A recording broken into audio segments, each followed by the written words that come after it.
Hi friends, welcome to సిరితో వంట. అందరికీ ముందుగా విశ్వవసునామ సంవత్సర ఉగాది శుభాకాంక్షలు.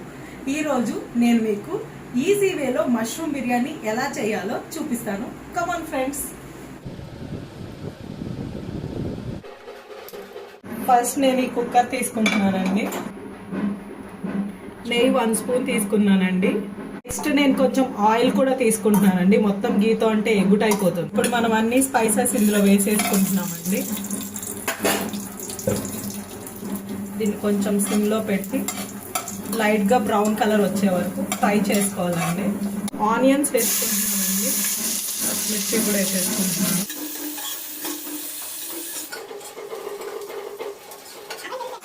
ఆనియన్స్ కొంచెం గోల్డెన్ బ్రౌన్ అయ్యాక కొంచెం ఈ రైస్కి సరిపడంత అల్లం వెల్లుల్లి పేస్ట్ వేసుకుంటే సరిపోతుంది. రైస్కి సరిపడంత 1½ స్పూన్ అల్లం వెల్లుల్లి పేస్ట్ వేసుకుంటున్నాను. నెక్స్ట్ టొమాటో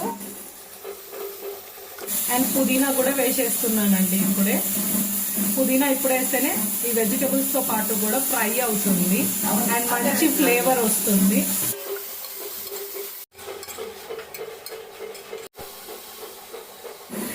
సో ఇప్పుడు మనము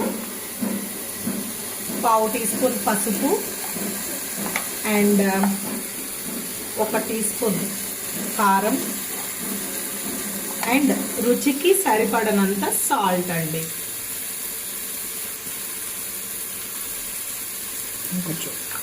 ఒక టేబుల్ స్పూన్ ఇది ధనియాల పొడి అండ్ గరం మసాలా. దీన్ని కొంచెం ఫ్రై చేసుకోవాలి. ఇది ఇలా దగ్గరగా ఫ్రై అయింది కదండి. దీంట్లో నేను కొంచెం పెరుగు కూడా యాడ్ చేస్తున్నాను. ఈ విధంగా కలుపుకోవాలండి. పెరుగు యాడ్ చేశాక ఇది కొంచెం టేస్ట్ ఇస్తుంది రైస్కి.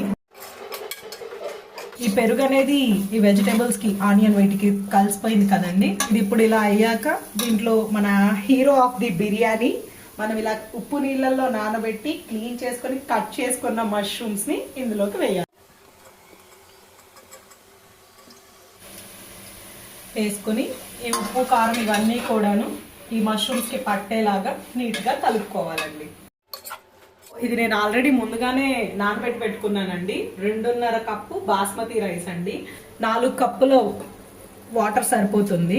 కాకపోతే ఏంటంటే మా రైస్ చాలా మంచి రైస్ అండి, చాలా బాగా ఒదుగుతుంది.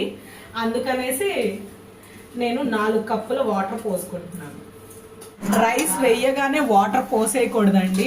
రైస్ ఇలా వేసి కొంచెం సేపు వేపుకుంటే మనకు రైస్ అనేది పొడి పొడిగా వస్తుంది. అంటే రైస్కి అంటుకోకుండా పొడి పొడిగా వస్తుంది.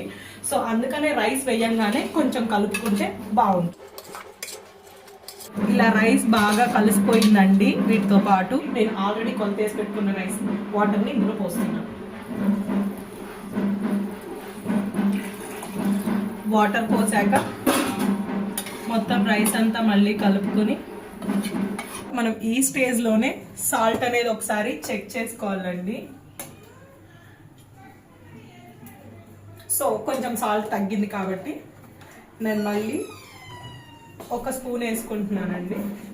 ఈ స్టేజ్లో నేను మళ్ళీ కొంచెం కొత్తిమీర అండ్ పుదీనా వేసుకుంటున్నానండి. ఎందుకంటే ఈ ఫ్లేవర్ ఎక్కువ వేసుకుంటే చాలా బాగుంటుంది. బిర్యానీకి మంచి ఫ్లేవర్ని ఇస్తుంది. దట్టు పుదీనా అనేది బాడీకి చాలా హెల్దీ కూడా.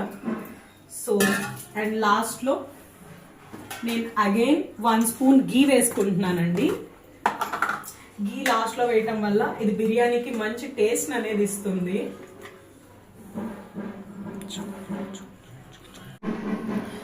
సో ఇప్పుడు నేను కుక్కర్ మూత పెట్టుకొని హై ఫ్లేమ్లో 1 విజిల్ వచ్చే వరకు హై ఫ్లేమ్లో ఉంచుతానండి. 5 సెకండ్స్ అయిపోయింది. సో నేను ఇంకా గ్యాస్ని ఆఫ్ చేసేస్తున్నాను. స్టవ్ ఆఫ్ చేసి చాలా సేపు అవుతుంది. ఒకసారి కుక్కర్ మూతది బిర్యానీ ఎలా ఉందో ఒకసారి చూసేద్దాం రండి.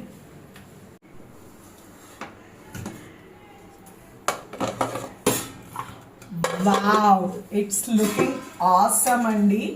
నేను ఎక్స్పెక్ట్ చేసిన దానికంటే కూడా చాలా బాగా వచ్చింది.